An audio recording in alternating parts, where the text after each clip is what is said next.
buenas tardes, amigos televidentes del programa Somos Magazine a través de OnePlus TV. Estamos en un programa especial donde tenemos a tres invitados por esta ocasión. Primero tenemos a Blasco Peñarrera Sola, es un notado hombre público que ha desempeñado muchos cargos importantes dentro del país y es el fundador de Market, de una encuestadora muy seria que siempre hace mediciones a nivel nacional de diferentes aspectos. Quiero darle el paso a Isabel Espinosa, mi compañera. Buenas tardes. Muy buenas tardes con todos. Buenas tardes, Gabriel. Bienvenido, Blasco Peñarrera. Muchas gracias por acompañarnos el día de hoy. Ana, un gusto nuevamente compartir contigo este espacio. Isa, muchísimas gracias por tu bienvenida. Gabriel, también muchísimas gracias. Estoy muy contenta, como siempre, de estar junto a ustedes, estar junto a todos nuestros televidentes y también muy contenta de tener con nosotros en este sábado espectacular a Blasco Peñarrera Solá. Definitivamente es una de las personas más notables en todo lo que tiene que ver mediciones, encuestas y también, por supuesto, ¿por qué no decirlo? Una persona que ha marcado muchas veces el ritmo del sentir de los ecuatorianos. Gracias por estar aquí. Un saludo para todos ustedes. Antes de pasar con nuestro primer invitado, quería recalcarles que Somos Magazine se transmite al mediodía, el día sábado, y le reprise el día posterior, el domingo a las 12 del día. Se repite el martes a las 11 de la mañana, después a las 23 horas, y amanecer el miércoles a las 4 de la madrugada. Vamos ahora sí, Blasco, buenas tardes, bienvenido a nuestro programa. Muy buenas tardes, Gabriel, buenas tardes, Isabel, buenas tardes, Anita. Para mí es un privilegio estar con ustedes aquí en este programa tan importante, Somos Magazine. Muchísimas gracias por la presentación de cada uno de ustedes. Es para mí, como digo, un privilegio el esta conversación, unas reflexiones que sumen a la comprensión de lo que sucede en el país frente a las diferentes circunstancias, frente a los diferentes hechos que marcan el convivir diario, semanal, mensual, y que son una suma de sensaciones, de emociones, de sentimientos, que son el resultado de lo que sucede en el día a día. Así es que encantado de estar con todos. Muchísimas gracias, Blasco. Y bueno, hoy vamos a conversar sobre los 100 días de gobierno de nuestro presidente Guillermo Lasso. Hay un tema que fue una expectativa para el pueblo y que realmente agradó a la gente y ha generado un entusiasmo común, y es el tema de la vacunación. Yo creo que nuestro presidente Lasso logró cumplir con su meta de llegar a vacunar a 9 millones de personas, con la expectativa de llegar hasta diciembre de este año a 12 millones de personas, es decir, al 90% de la población. Blasco, dentro de la encuesta que realizaron ustedes en Market, cuéntanos, después del tema de vacunación, qué es lo que se ha topado todo este tiempo y que tenemos, yo pienso que una muy buena imagen del gobierno actual. ¿Qué es lo siguiente que viene? Gracias, Isabel. Nosotros realizamos dos encuestas, una semana antes de que se cumplan los 100 días y otra justamente el fin de semana en el que se cumplían aproximadamente 100 días. ¿Por qué hicimos esto? Porque queríamos tener dos momentos para poder realizar no un análisis histórico, sino para alimentar mejor lo que nosotros, para ponerlo gráficamente, lo vemos como un termómetro sobre la opinión del presidente de la República y de las diferentes autoridades. Nosotros utilizamos en esta ocasión una técnica cuantitativa. Utilizamos encuestas directas en hogares, utilizamos un formulario. Nuestros encuestadores visitaron hogares que fueron seleccionados aleatoriamente en las ciudades de Quito y Guayaquil. Cada una de las ciudades o en cada una de las ciudades se realizaron 380 encuestas, con lo que tenemos un resultado que es totalmente proyectable al total de la población como muestra total, y cuando realizamos segmentaciones cuando vemos qué es lo que piensan las mujeres, los hombres, las personas de los diferentes grupos socioeconómicos, o empleados, subempleados y desempleados, que es lo que hemos utilizado en esta evaluación, tenemos también resultados que son válidos en el total, en el agregado de las dos ciudades. Esto como marco metodológico teórico. ¿Qué es lo que encontramos? Que la oferta de campaña, porque fueron muchas las ofertas de campaña que la cantidad de candidatos que tuvimos hiciera, pero que la oferta de campaña del presidente Lasso, de su plan 900, fue un éxito, se cumplió y le significó a él el haber podido incrementar más de 25 puntos en los primeros, yo diría, 45, 50, 60 días de su gestión. Sí, porque esto fue gradual. Recordemos que él ganó con un poco más del 50% de los votos y finalmente el momento en el que nosotros realizamos la primera toma, él llegó a tener más del 75% de aprobación. Ojo, el momento en el que nosotros como input preguntábamos sobre el plan 900, que lógicamente es el más importante, que es el elemento o que era la obligación o la promesa de campaña más importante del presidente Guillermo Lasso. El momento en el que hablamos de la economía de las familias, el porcentaje de aprobación del presidente, de su gobierno y de su gestión bajan importantemente y se estacionan en ese momento, en el momento en el que tomamos la muestra, en más o menos del 49%, volviendo a tener lo que vendría a ser, pues, una especie de voto duro, que fue el que él obtuvo en las elecciones anteriores. Tomando en cuenta lo uno y lo otro, yo podría decir, me atrevería a decir, como conclusión general, que la evaluación de Guillermo Lasso tiene dos facetas importantes. La primera, como un gran ejecutivo que consiguió cumplir con una promesa de campaña como pocos mandatarios en el mundo lo han hecho.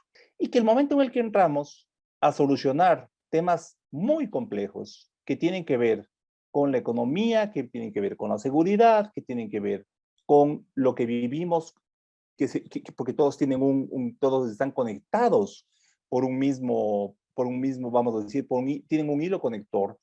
En ese momento vemos que lo que prima no es una evaluación a una persona, sino a una situación, a una realidad. Sin embargo, para vivir lo que vivimos, el tener 49, 50 puntos no está mal. Yo diría que Guillermo Lasso tiene hoy un segundo tanque de oxígeno. Aprovechó muy bien el primero. Tiene un segundo tanque de oxígeno para los casi 4 años que le quedan como presidente de la República. Porque estas evaluaciones de 100 días son tradicionales no solamente aquí en nuestro país, sino en muchos.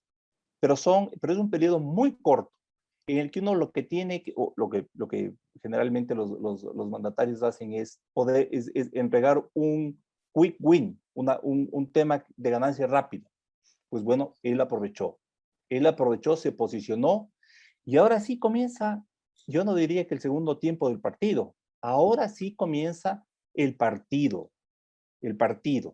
Y aquí en el partido lo que necesitamos es tener un árbitro imparcial, tener reglas de juego claras, tener jugadores sanos y que esos jugadores, que somos todos los ecuatorianos y que es del Estado a través del Poder Ejecutivo, Legislativo, Judicial, Electoral, cumplan a cabalidad con sus funciones, sin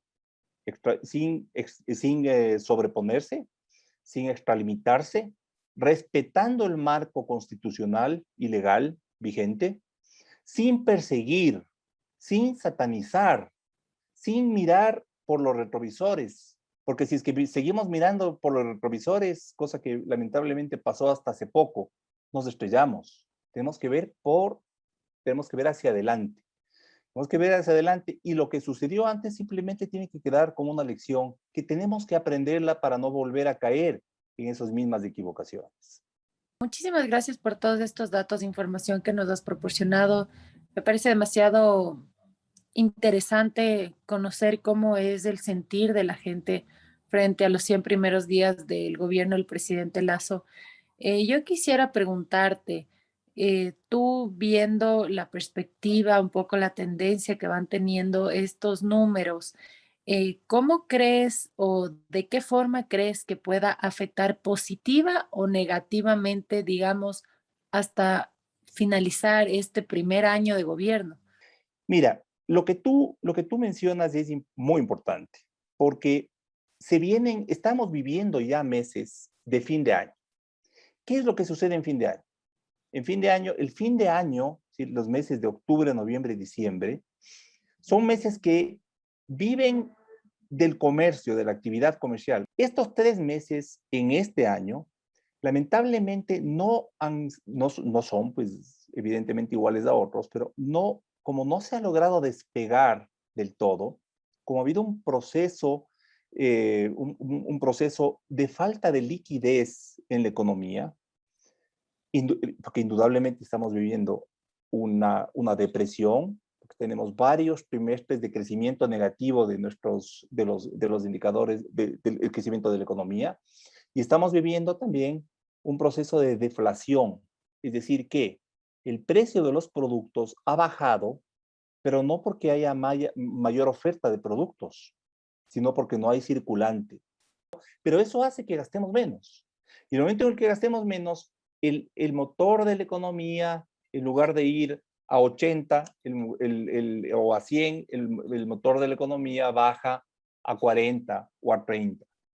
Por lo tanto, estos 3 meses, que por lo general son muy buenos para todo gobierno, porque hay un movimiento económico importante, en este año no lo van a hacer.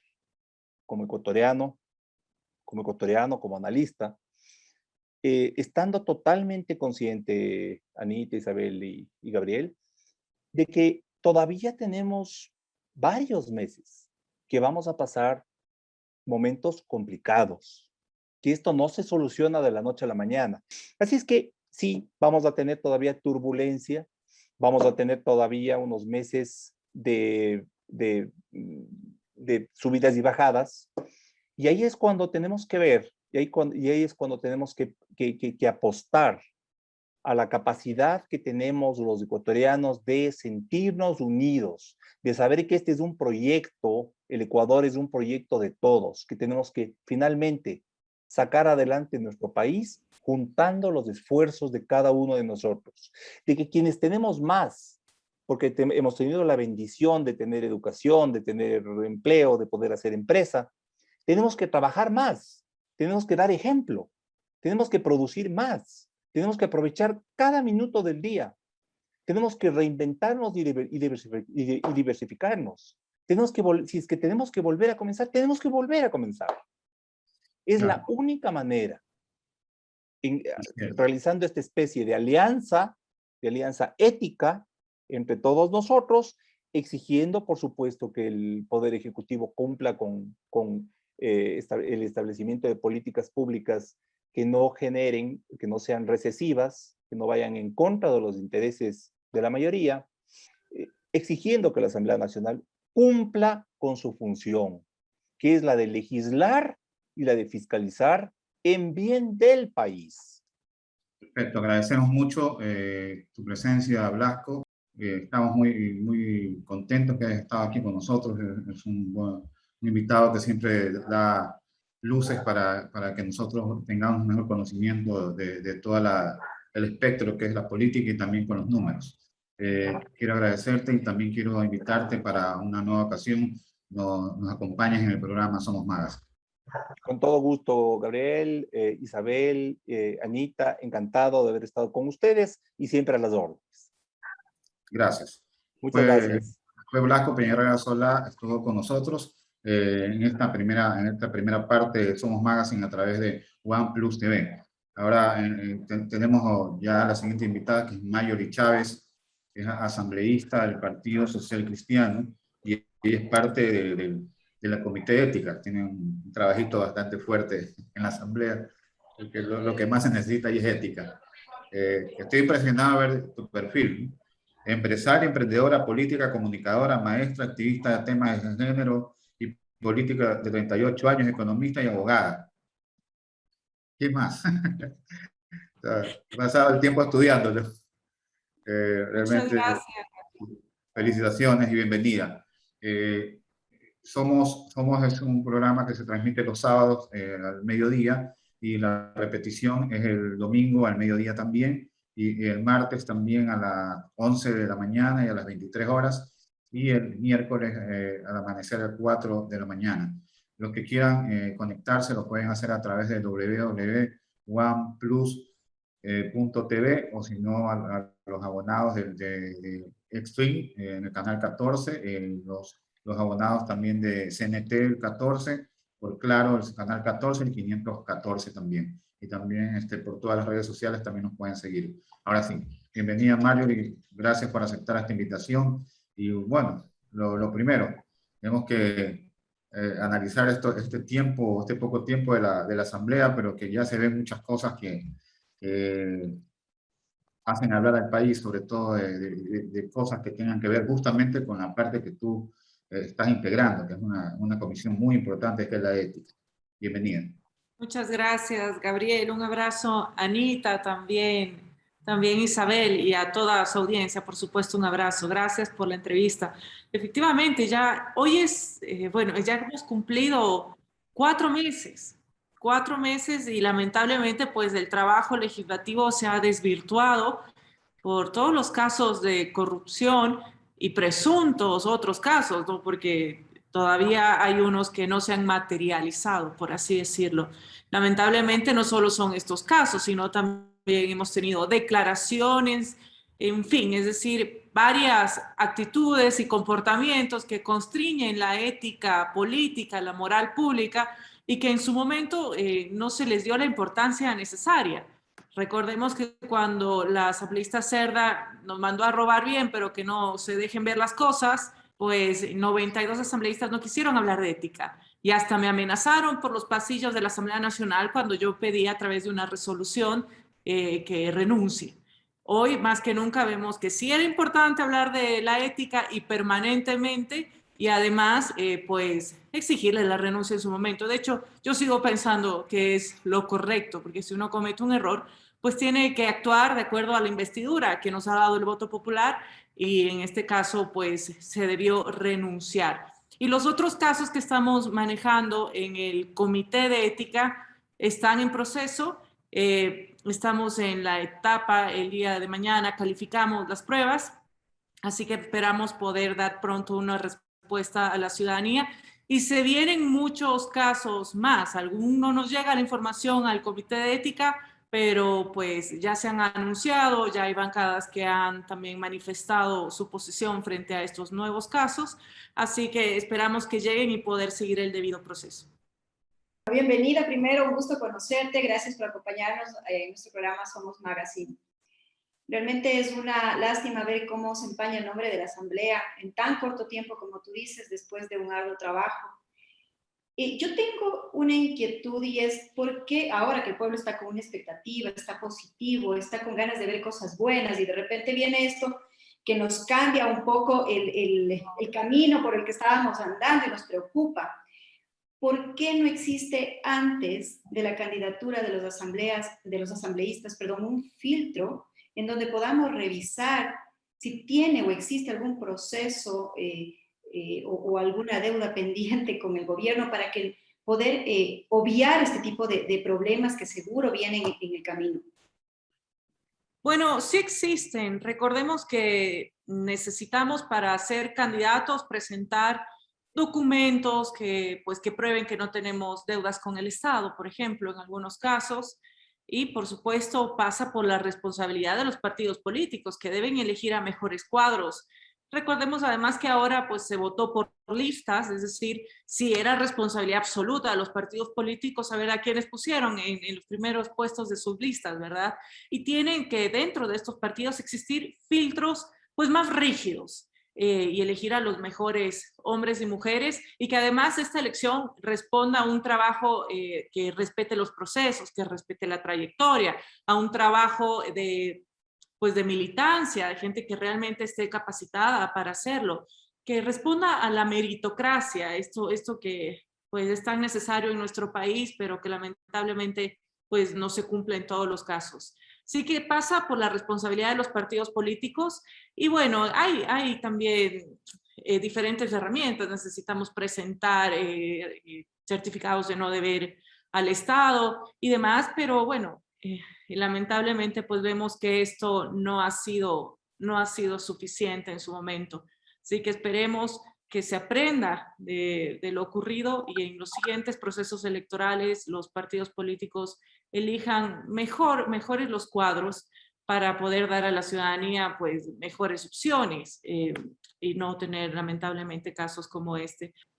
¿Cuáles son las funciones del Comité de Ética y bajo qué normativa se rige? ¿Cuáles son las sanciones administrativas? ¿Cuáles son otro tipo de sanciones que rigen sobre los legisladores? Entonces yo quisiera que un poquito nos cuentes sobre eso y de manera sucinta cuáles son los procesos y cuáles son las opciones de lo que podría pasar con los asambleístas que están siendo analizados, que están bajo su lupa.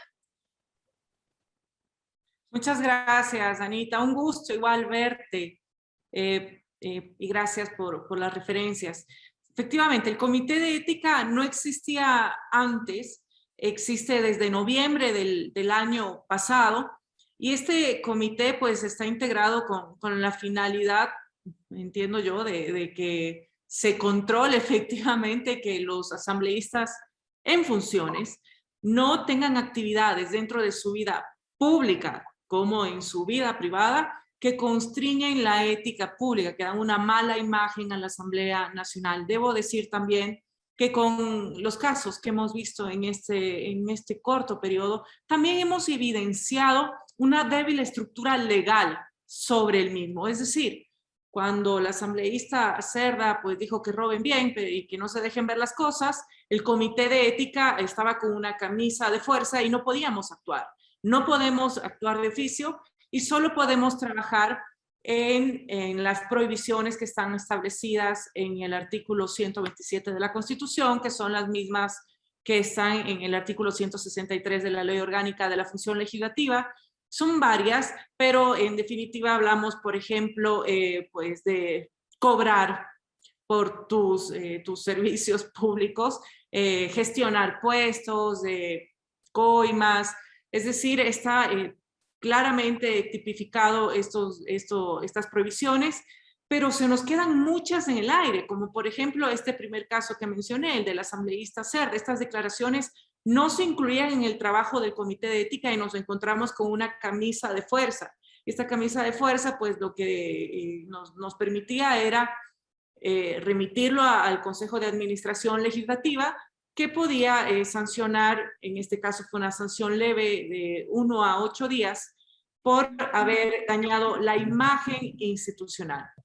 Creo yo que este caso nos evidenció que necesitamos trabajar en reformas urgentes, porque necesitamos que realmente digamos, en este caso, el resultado de un hecho como este, unas declaraciones como este, que hicieron además una apología al delito, sea coherente con la naturaleza de lo que han hecho, ¿verdad? Y lamentablemente, pues, a la ciudadanía se le dio una respuesta que más parecían vacaciones, de 8 días sin sueldo, y no pudimos hacer absolutamente nada más. Pero esta débil estructura legal ya la hemos visto en manifiesto y por ahora, pues, dentro de los causales que sí podemos trabajar como Comité de Ética, hemos podido abordar las 2 denuncias que se presentaron en contra de la vicepresidenta de la Asamblea Nacional, de la asambleísta Jiménez, que son las únicas que por ahora pues, se calificaron en el CAL y fueron al Comité de Ética. Nosotros no podemos trabajar de oficio, es decir, no podemos tener la iniciativa para abordar un caso. Necesitamos, de acuerdo a la Ley Orgánica de la Función Legislativa, que un asambleísta presente a la presidenta de la Asamblea Nacional una denuncia. Esta denuncia pues tiene que tener varias particularidades, entre ellas están el tener firmas de 14 asambleístas, que estas firmas sean notarizadas, ya nombrar cuáles son las pruebas documentales, testimoniales, etcétera, cumplir, bueno, todos los requisitos a la presidenta, luego la presidenta lo tiene que poner en el orden del día del CAL y luego, si es que se califica en el CAL, va la información al comité de ética. Y esto es lo que ha ocurrido con las dos denuncias presentadas por el momento, de la asambleísta de Sintonio y del asambleísta de la ID, también en el caso del asambleísta Jiménez. Digamos que en estos 4 meses que tú has estado en esta asamblea, ¿tú esperabas que el tema ética estuviera tan fuerte? Quizás tenías la esperanza de que fuera una mejor asamblea, y resulta que está con perspectivas peores que la anterior. ¿Qué se puede hacer? Sí, lamentablemente debo decir que, pues sí, ¿no? Uno y Anita, que tiene también experiencia, sabrá que pues uno se va como templando el temperamento día a día, ¿verdad? Porque uno pues espera que todos lleguen con las mismas ganas que llega uno. Y porque en mi caso pues me costó realmente, luché por esto 15 años de mi vida, tuve este objetivo y trabajé por ello. Es decir, yo sí creo que represento no solo a mi ciudad que me eligió, sino represento a los ecuatorianos que conocemos el camino de la superación, que hemos construido nuestras propias oportunidades y queremos llegar para realmente trabajar, y que además nos hemos formado para, no somos seguramente expertos en absolutamente todo, pero sí tenemos un buen criterio y nos hemos formado para tomar decisiones con lucidez. Una lucidez, por supuesto, que vaya de la mano con la sensibilidad del entorno. Y lamentablemente, pues llegamos y nos encontramos de pronto con, pues no solo que falta lucidez en algunos casos y que hay un criterio que también se puede en algún momento censurar, sino que pues vemos que estas prácticas mañosas, perniciosas, pues siguen estando latentes y manifiestas dentro de la Asamblea Nacional, y desdicen mucho de nuestro trabajo, que debo decir también se trabaja muchísimo. No solo hablo por mí, sino hablo por mi bancada, porque debo reconocer que todos mis colegas asambleístas son realmente trabajadores con todos sus equipos, y no solo de mi bancada, hay muchos legisladores que trabajan 24 horas al día y hay que reconocerlo. Sí, es un trabajo importante dentro de las comisiones, pero lamentablemente, pues ante los ojos de la ciudadanía, esto pues se desvaloriza por casos como este, y la ciudadanía además tiene razón de estar absolutamente indignada al ver pues que se cobran por puestos, que se reparten otros, y este ejercicio de autodepuración, también debo decir que está intentando haber por parte de algunos bloques dentro de la Asamblea Nacional, también debería existirlo en el Ejecutivo, porque para que alguien esté repartiendo cargos del gobierno, quiere decir que hay alguien del gobierno que conoce del tema. Entonces, yo también espero que desde el gobierno exista este ejercicio de responsabilidad y con la ciudadanía, y hagan esta depuración, y por supuesto, ya sabremos del resultado de las investigaciones que arroja, ¿verdad? Marjorie, muy clara tu explicación. Muchísimas gracias por acompañarnos el día de hoy. Esperemos que se transparenten las cosas en beneficio del pueblo. Comparto con Ana, una mujer muy preparada, inteligente, guapa al frente. Aquí tenemos dos asambleístas, ex asambleísta y asambleísta, que obviamente sacarán la cara por el país. Y bueno, creo que debe ser muy complicado estar frente a todo este tipo de problemas. Y bueno, confiamos en ustedes, déjanos un mensaje positivo para que los ecuatorianos, los empresarios podamos sentirnos tranquilos y bueno, esperando que cuando pase a manos del Comité de Ética que tú bien lo representas, pues que las cosas se transparenten en beneficio de todos. Muchas gracias, Isabel. Bueno, mi mensaje siempre será optimista, porque los buenos somos más. Y eso no solo aplica para la Asamblea Nacional, creo yo que para nuestro país, que atraviesa una crisis tan profunda. Estamos insistiendo, por supuesto, para que estas reformas que ya nos den claridad, que nos quiten un poco la incertidumbre frente a qué va a ocurrir, vengan pronto. Así que yo desde la legislatura seguiré trabajando, inspirada, por supuesto, en nuestros grandes líderes y sobre todo en la ciudadanía, que trabaja día a día y que ha demostrado en esta pandemia que realmente los ecuatorianos pues somos no solo generosos, sino valientes, y que tenemos ganas de salir adelante. Marjorie, me ha parecido muy interesante esta exposición que nos has dado.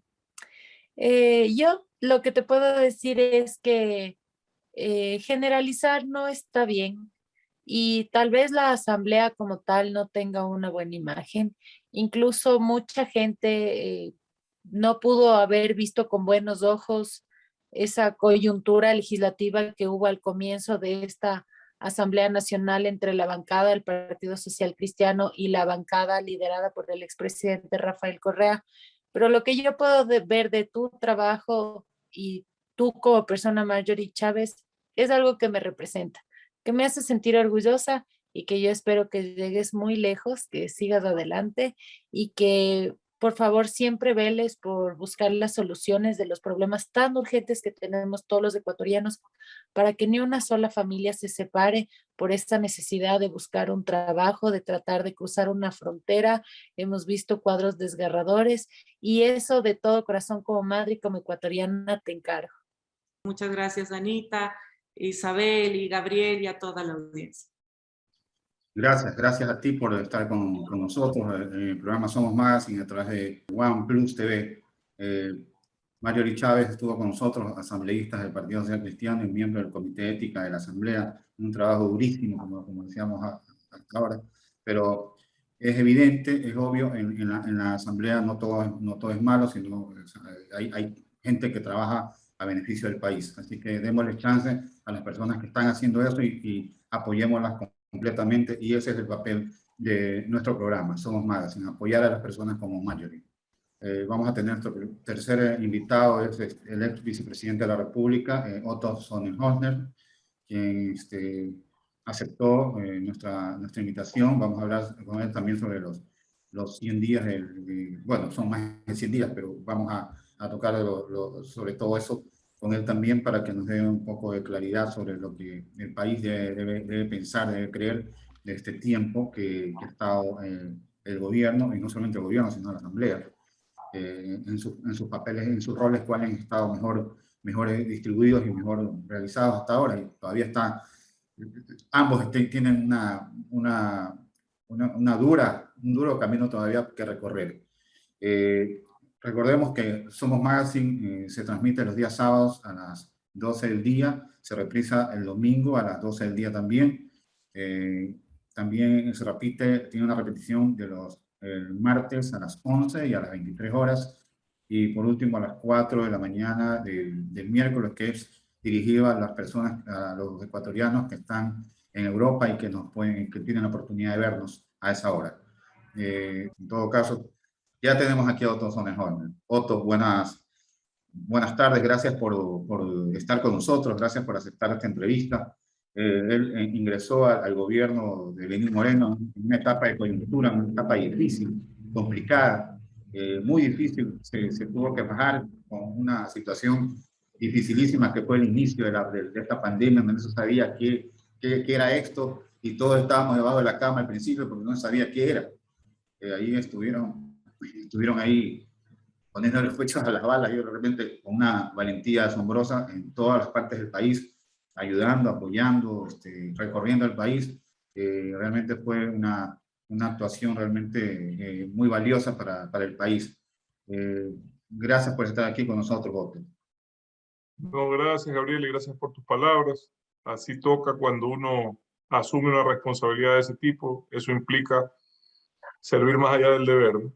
Para eso está uno ahí, y bueno, siempre agradecer esa oportunidad por más difícil que fue, porque a mí me cuesta todavía recordar ese tiempo, está muy fresco en mi memoria esos momentos difíciles, y evito hablar mucho de eso en detalle, pero la verdad, hoy en día y visto en retrospectiva, agradezco haber tenido la oportunidad de servir a mi país, sobre todo en momentos tan difíciles, no solo en lo sanitario, sino también en lo económico y lo social. Esta ha sido una crisis sin precedentes. La parte más dura de esta crisis fue hasta mediados del año pasado, abril, mayo, marzo, pero la crisis continúa, la parte sanitaria ya está controlada por la vacunación, y hoy, insisto, aunque no tan grave, en lo económico y en lo social sigue habiendo una fuerte y complicada situación.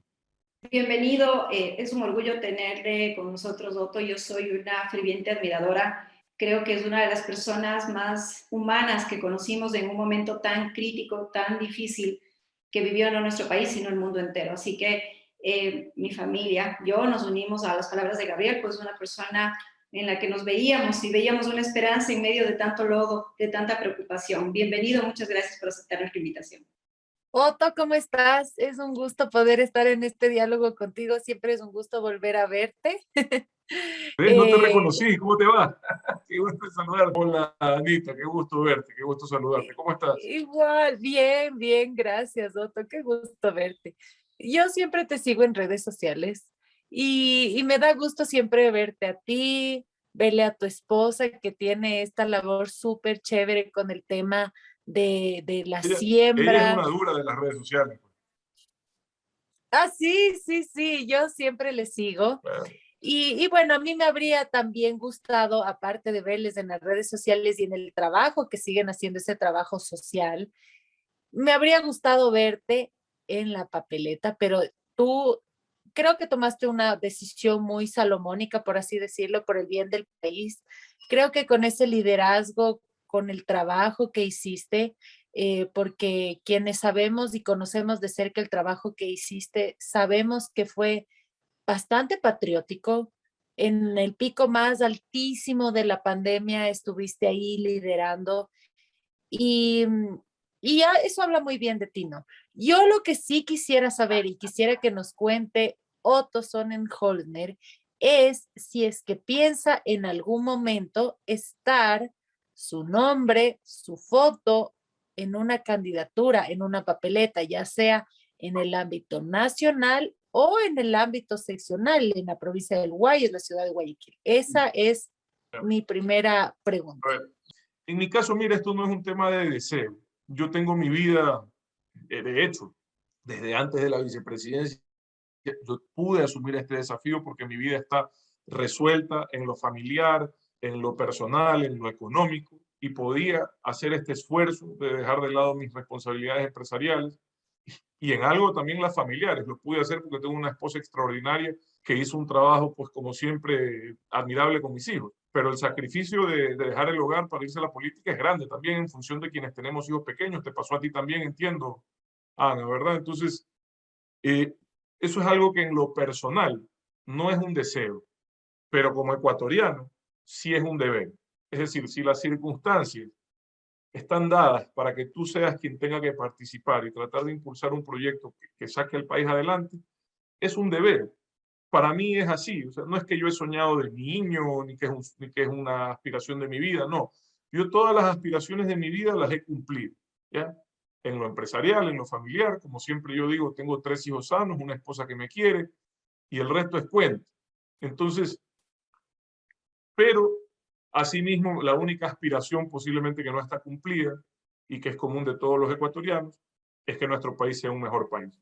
Un país justo, un país equitativo, un país seguro, un país próspero. Y en eso estoy trabajando. Insisto, si eso termina en una candidatura, el tiempo lo dirá. Pero eso no tiene que ser la prioridad. Si en el camino aparecen personas mejor capacitadas, que seguramente las hay, o con mayores posibilidades de hacer las cosas bien, enhorabuena. Otto, el presidente Lasso recibió un país que está arrasado. Ha pasado por él un pesado lastre de una crisis económica muy complicada. Ahora estamos midiendo los 100 primeros días, que ha sido un éxito, gracias a Dios, y la expectativa del pueblo está en ello. La gente está muy optimista, pero como dijo hace un momento en una entrevista Blasco, recién comienza el partido. Ahora es cuando vienen los momentos críticos del país y es cuando los empresarios, el pueblo tiene que apoyar al gobierno. A mí me gustaría topar un tema que es súper delicado y que ahora realmente ha generado mucha preocupación y que puede provocar que los políticos que están en contra del gobierno lo tomen como partido, lo tomen como un pretexto, y es el tema de la migración, lo que está sucediendo ahora con los ecuatorianos en la frontera con México. La migración se agudizó por la pandemia. ¿Existe alguna posibilidad de controlar esto, Otto? ¿Qué opinas?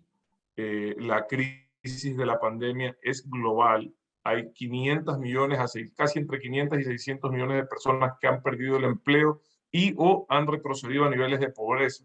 Esa es la magnitud del impacto de esta crisis a nivel mundial.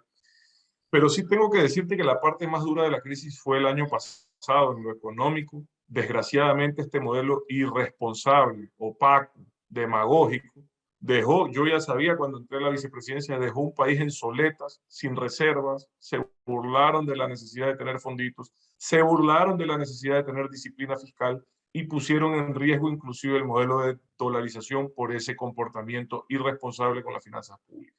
La vacunación era el primer paso de este y de cualquier gobierno, que en buena hora que se concretó, que marcha bien y que nos permite ahora sí pensar en la reactivación. Y para la reactivación, creo que, y veo desde ya, una actitud en ciertos actores políticos radical desde ya. Es decir, le están cerrando las puertas a cualquier oportunidad al país de encontrar un camino. Eso sí me preocupa. Veo que el gobierno tiene aceptación, pero políticamente está solo y eso es peligroso. ¿Cómo ves las diferentes situaciones que se están dando? ¿Cómo calificarías tú esta unidad que están haciendo, que dicen que es por detrás el correísmo, está actuando quizás en hacer algún tipo de maniobra para hacer que este gobierno pues, pierda toda la credibilidad que tiene, que ha tenido y que tiene? ¿Qué opinas? ¿Cómo hay que actuar? Hay actores políticos que hacen, hay actores políticos que han aprendido a hacer del caos su plataforma personal, agravando y aprovechando cualquier situación difícil como las que vive el país y llevando al país al caos como vimos en octubre. El socialismo del siglo XXI es campeón olímpico en hacer de esas crisis espacios de desestabilización y lo han hecho a nivel regional, en Ecuador, en Colombia, en Chile, y creo que hay que estar alertas con eso como país, más allá del gobierno del presidente Lasso. Aclaro, yo no soy parte del gobierno del presidente, ni espero serlo. Estoy para apoyar a mi país en las cosas buenas, como siempre, y espero que le vaya bien. ¿Tú qué mensaje les darías a los líderes políticos de aquellas organizaciones que buscan más que dar soluciones, algo de problemas para diferenciarse del gobierno, porque conocen que pues en un país en crisis, naturalmente, como nos dijo previamente Blasco Peña Herrera, pierde un poco de estabilidad y ahí es cuando gana protagonismo. Pero ¿qué les dirías para que comprendan que el presidente es el piloto de la nave donde todos estamos subidos? ¿Qué les diría yo? Que encuentren en el fondo razones sinceras para entrar en la política, que si no las encuentran, que den espacio a las personas que sí las tienen. Porque la política no existe ni se creó para satisfacer ni los deseos ni las aspiraciones personales. La política está para resolver los problemas colectivos de forma conjunta. Y si no entendemos eso, jamás vamos a avanzar. Yo siempre digo que el único proyecto que vale la pena tiene 7 letras, se llama Ecuador, el resto todo viene y va. Y los que estamos activados en la vida pública tenemos que tener eso claro si queremos realmente cumplir el objetivo único, que es que el Ecuador salga adelante con los 18 millones de ecuatorianos que estamos a bordo de este país. Gracias, Otto, por estar aquí. Yo realmente creo que este es uno de los mejores programas que hemos tenido y espero que toda la ciudadanía, todos quienes nos hayan acompañado, hayan disfrutado este diálogo tanto como nosotros lo hemos hecho. Gracias a ustedes, Gabriel, Ana, qué gusto verlos y gracias por la oportunidad de poder conversar con su público. Un fuerte abrazo y siempre a las órdenes. Sí, gracias. Después el ex vicepresidente de la República, Otto Sonnenhösler, que estuvo con nosotros en Somos Magazine a través de OnePlus TV. Agradecemos a todos su sintonía. Ya lo dijo Ana hace un momento. Este debe ser uno de los mejores programas que hemos tenido hasta ahora. Ha sido un programa realmente bueno. Ha valido la pena extendernos porque lo hemos hecho más tiempo que lo normal. Y gracias también a la gerente general de OnePlus TV, Yoconda Juez, que nos permite dar un tiempo adicional, dada las características de los invitados en esta ocasión. Agradecemos por eso. Los invitamos a que la próxima semana nos sintonicen nuevamente. Pueden hacerlo, ya le dijimos hace un momento, el sábado al mediodía, con reprise el domingo al mediodía también, el martes a las 11 y a las 23 horas se repite el programa y también el miércoles a las 4 de la mañana. Pueden sintonizar las personas por el www.uamplus.tv o si no a través de las operadoras de cable, Extreme, CNT y Claro en el canal 14 los tres y en el canal 514 también en Claro. Gracias, gracias Anita, gracias a Isabel que ya en este momento va a estar volando. Gracias a nuestros invitados. Hasta la próxima semana.